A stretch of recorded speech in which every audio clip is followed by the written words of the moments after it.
My name is Andrew Tsau, And my name is Stephen Lee. and this is our Project 2 demonstration. So right here we have our keypad, which is connected to the MSP, which is connected to the LCD. The LCD displays what we currently have outputting onto our oscilloscope. So it says we have a square wave at 100 Hz with a duty cycle of 50. So if we look at the oscilloscope measurements, we can see that we indeed have those values. So frequency of 102 Hz, duty cycle 50%, and peak-to-peak value. So if we stop the oscilloscope here, you can see that it is indeed a square wave.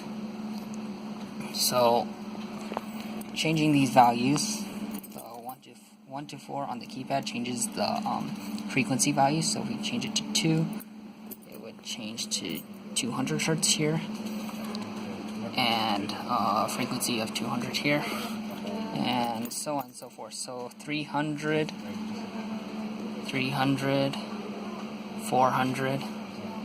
and 500. See it?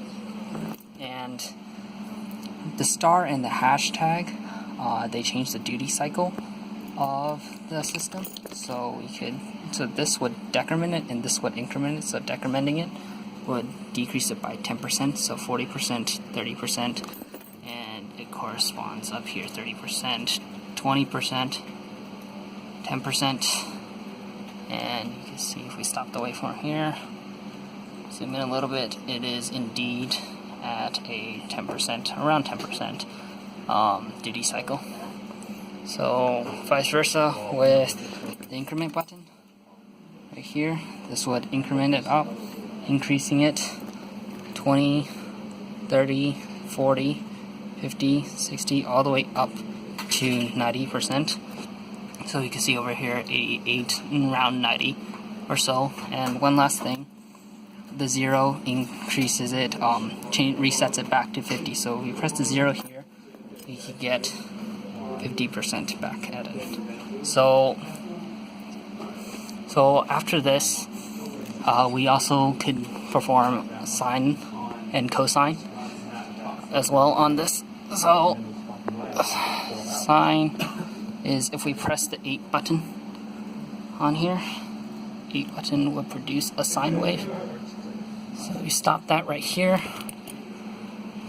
zoom in on that, it is indeed a sine wave, albeit with low resolution, and continue that.